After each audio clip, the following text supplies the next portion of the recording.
This video is all about enlarging shapes, and I'm going to show you enlarging shapes with and without a scale factor, how to find a centre of enlargement if a shape's already been enlarged, how to use a scale factor that's between 0 and 1, and how to use a negative scale factor. Just a quick word about the language of enlargement. You may think that you always have to make a shape larger because of the word enlargement, but actually there is a way to make a shape smaller through enlargement. Okay, sounds strange, but I'll show you how to do that in a bit. Okay, to start with, what I'm going to call free enlargement, and this is without a centre of enlargement. So we're kind of free from the constraints of having a centre of enlargement. What does this say? It says enlarge object A, okay, so object meaning the shape before any transformation has been applied to it, by a scale factor of 2. Now all of that is just a mathematically correct way of saying make the width and the length 2 times longer. And for object B, we're going to enlarge it by a scale factor of 3. So that's a way of saying make the length and the width 3 times wider and longer. Starting with object A then, okay, the current width is 1 and the length is 6. We've got to double each of those side lengths, so the width is now going to be 2 and the length is going to be 12. With object B, the width is 2. I'm going to multiply that by 3 so that the new width in the image is 6. And currently the length here is 3 units, and we're going to make that 3 times longer. It's going to be 9 units. Right, if I sketch and plot the new corners and then we'll join them together afterwards, we can then see how to enlarge the shape.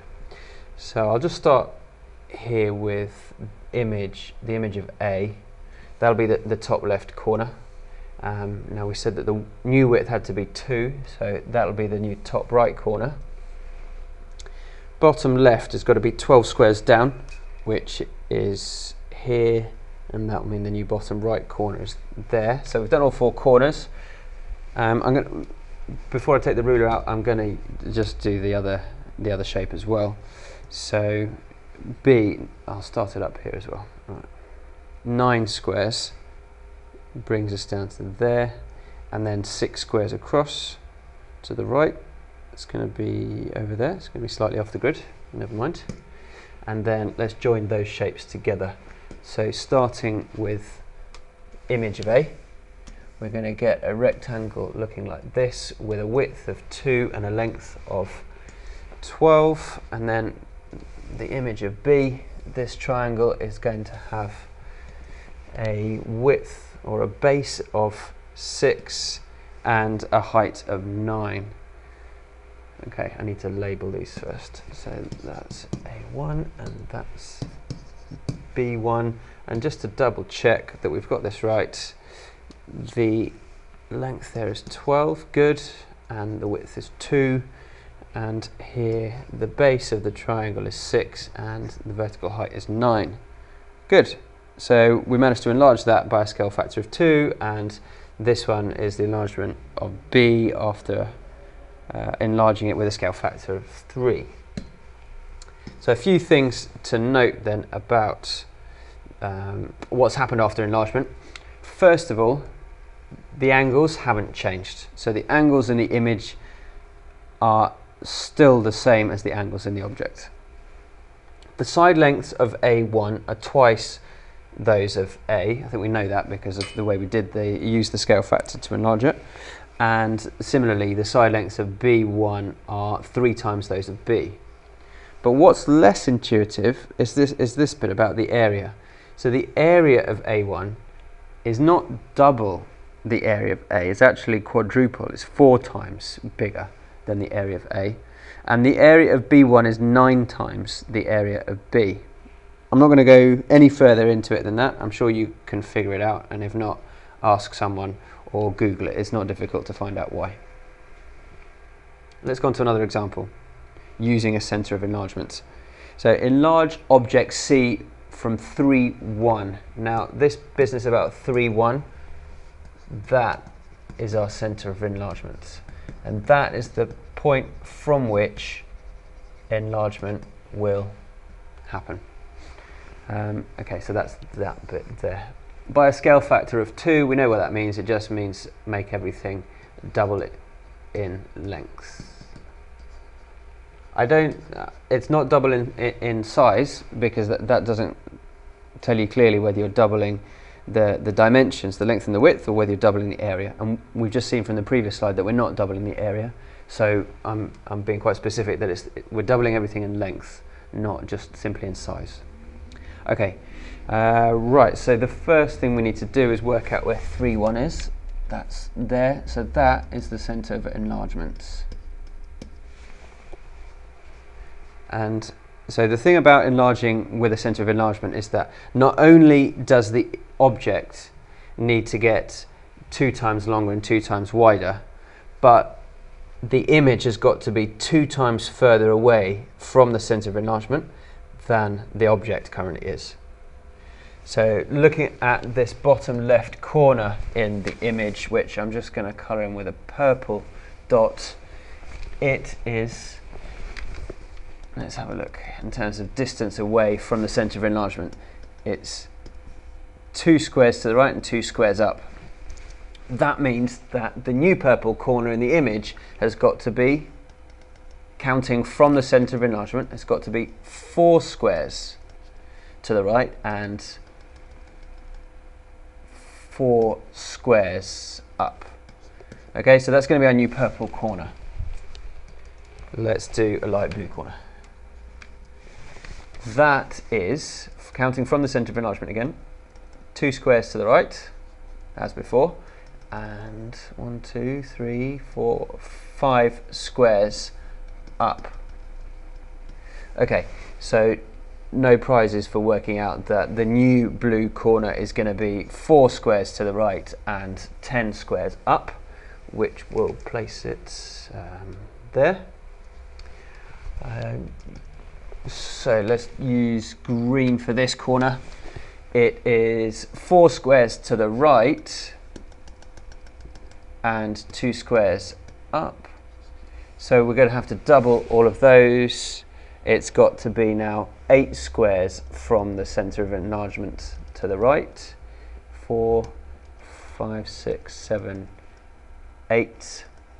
And then we need to go 4 up. We're doubling this bit.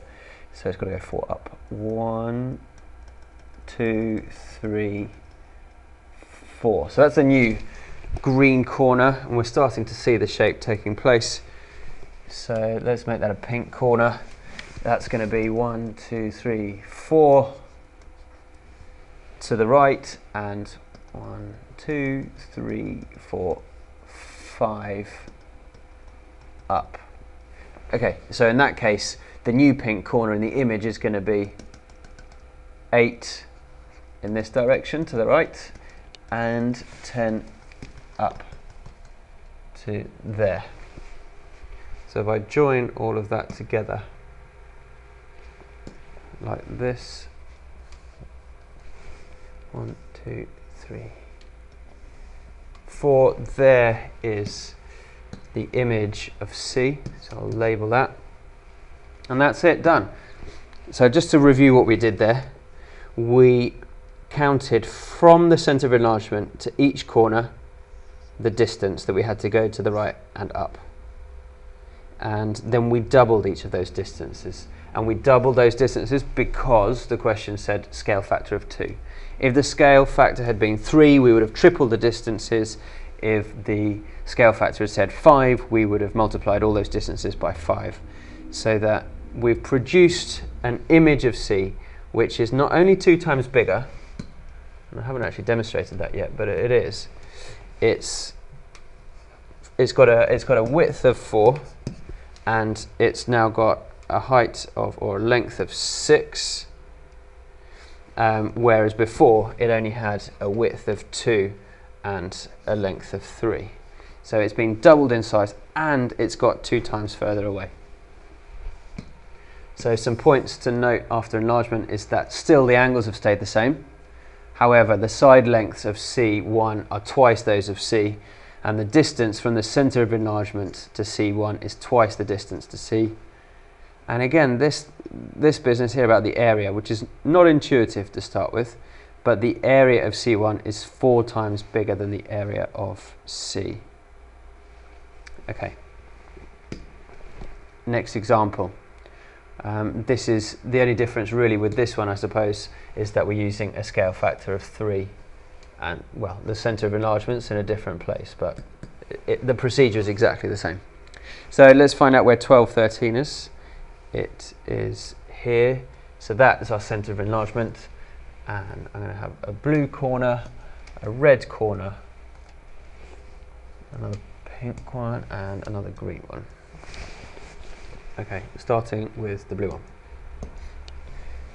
2 squares to the left. Ah, it's just 2 squares to the left, it's not up or down. So the new blue corner in the image is going to have to be 4 squares from the center of enlargement. So just to be clear, I don't start counting 4 squares from here, I start counting 4 squares from the center of enlargement. 1, 2, 3, 4. That's the new blue corner. Oh no, wait a second, it says by a scale factor of 3.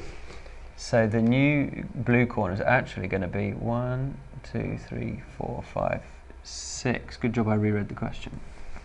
Okay, now the green one. Slightly trickier, but not too difficult, having seen the first example. It is 4 to the left and 2 down. So if I triple those distances, the new green corner is going to have to be 12 to the left, which is going to place it on the y-axis, and then it's got to be 6 down, so that's going to bring it down to here, okay, at the point 0.07. Right, pink corner, 2 left, and is that 4 down. Okay, so the new pink corner is going to have to be 6 to the left and 12 down. So 12 down is going to take us to there. So I counted 6 to the left and 12 down, which is, yeah, there. And then finally the red corner. So that is simply 2 squares down. That means the new red corner is going to need to be 6 squares down. And if I join all of those together, then I should get a shape that looks like this. Excellent. And label that D1. Okay, some notes then. Oh, interesting.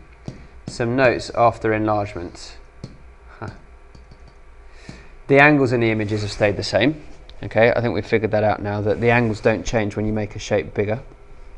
The side lengths of D1 are 3 times those of D. The distance, though, from the center of enlargement to D1 is 3 times the distance that it is to D. And the area of D1 is actually 9 times bigger than the area of D. Okay, let's move on. Right, so these 2 examples, this is all about finding the center of enlargement. Okay, so we've got the object E and the image E1, the object F and the image F1. We can see that they've been enlarged, but we need to find the center of enlargement. So for that, what do? Get out a ruler. This is obviously just a pretend ruler. I've got a straight line function on the computer, but this is what I would do, okay, if I had a pencil and paper with me. I would line up, I would join up with a ruler each corner on the image to its corresponding corner. Oh, this is too painful to use, but so I'll demonstrate it with this one shape, right? You join up each corresponding corner on the object to its corresponding corner on the image.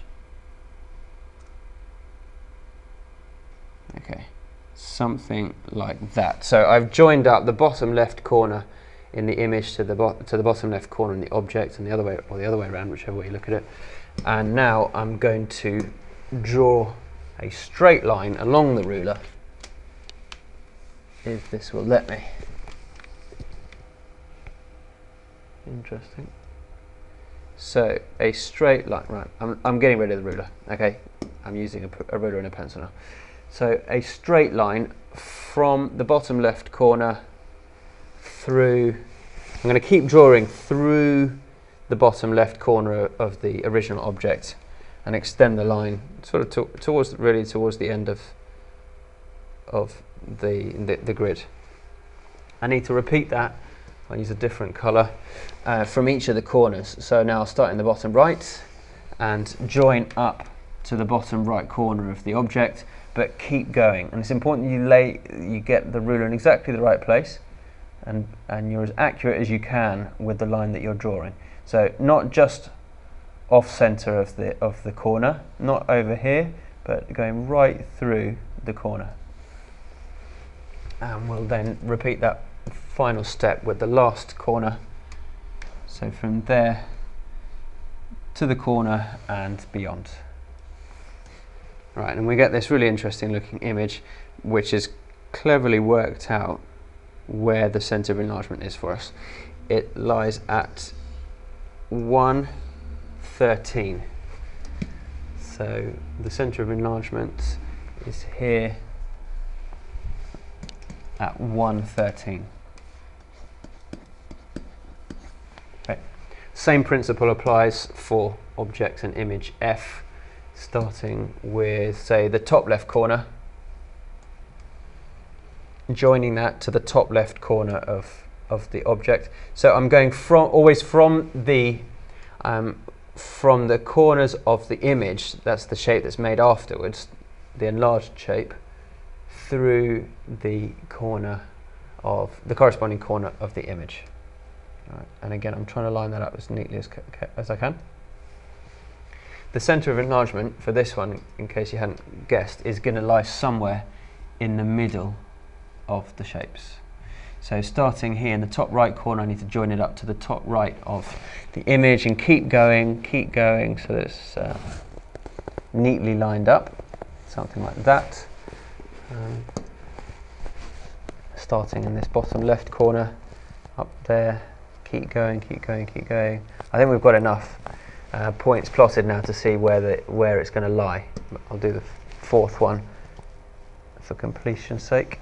Right, so from the bottom right corner to the other bottom right corner, keep going through, and where the lines join up, that is our centre of enlargement. So the centre of enlargement for this is 10, 2.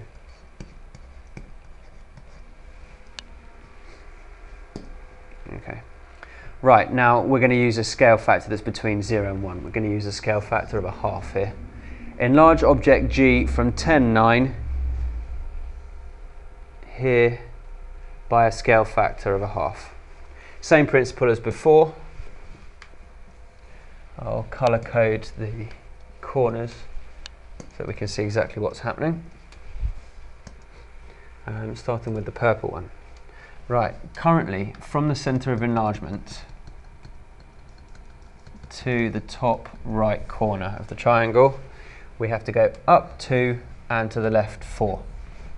Well, now because we've got a scale factor of 1/2, we actually need to go only up 1 and to the left 2. So that goes there. And the new pink corner, which was 2 up but 6 along, is now only going to be 1 up and 3 along. 2, 3. It's going to be there. So again, we're counting from the centre of enlargement. We've not stopped counting from the centre of enlargement. Never count in respect from the actual object. You count from the centre of enlargement. Okay, so I've got those first 2 points plotted. We've now got the third and final point, which was 2 down and 4 across. So So the new blue corner has to be half of those distances. So there's going to be only 1 down and 2 to the left. It's going to go there. Right, join those up. And what do I have? I've got a shape that is going to be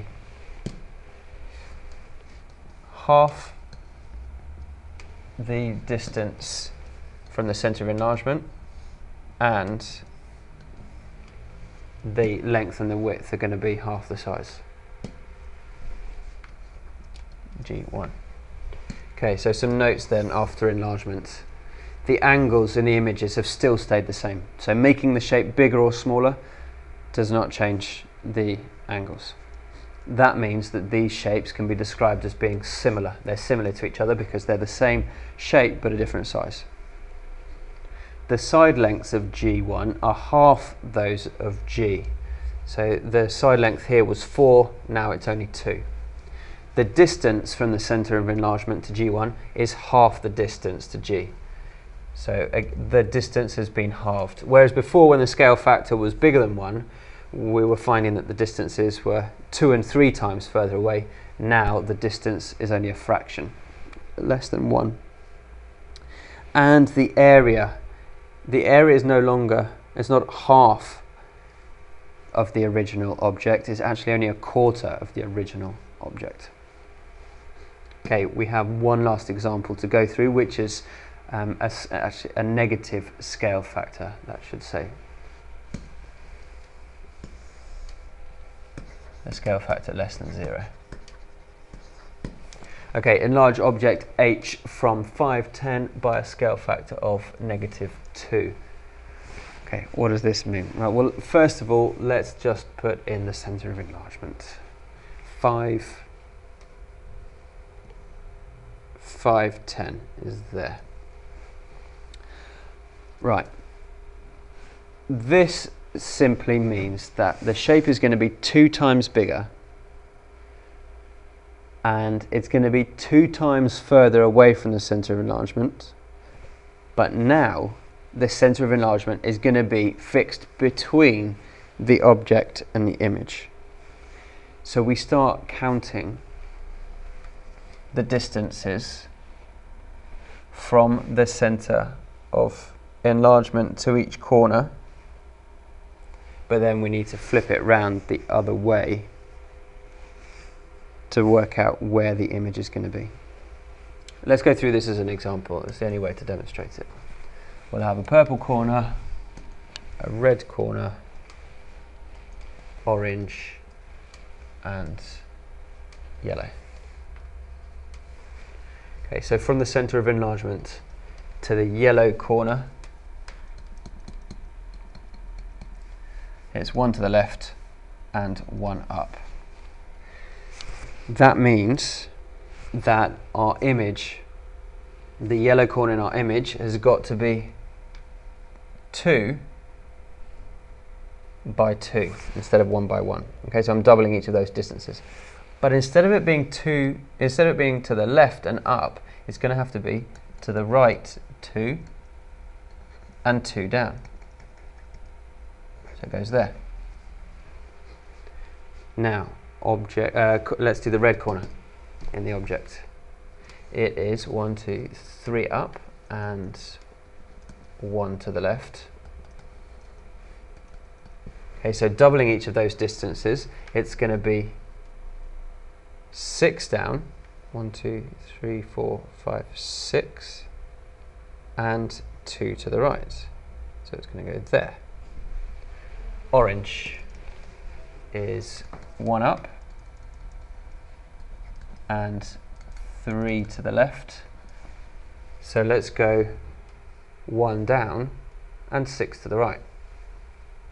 1, 2, 3, 4, 5, 6. So 2 down and 6 to the right is there. And then finally the purple one, which is 3 up and 3 to the left. We need to now go 6 down to there and 6 to the right. Joining those up, we get something like this.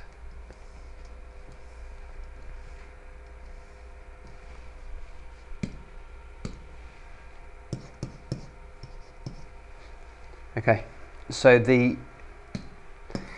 object has become 2 times longer and wider. It's 2 times further from the center of enlargement, but now the center of enlargement is between the object and the image. So the angles in the images have stayed the same. The side lengths of H1 are double those of H. The distance from the center of enlargement to H1 is double the distance to H. The center of enlargement is between the object and the image, and the area of H1 is 4 times the area of H. Okay, so that's the end of this video. If you want to go back to the bit about how to enlarge a shape using a center of enlargement, which was this example here, then you need to track back to about 4 minutes 50, and then you can watch that bit again. Okay, that's the end of the video. Thanks very much. Bye.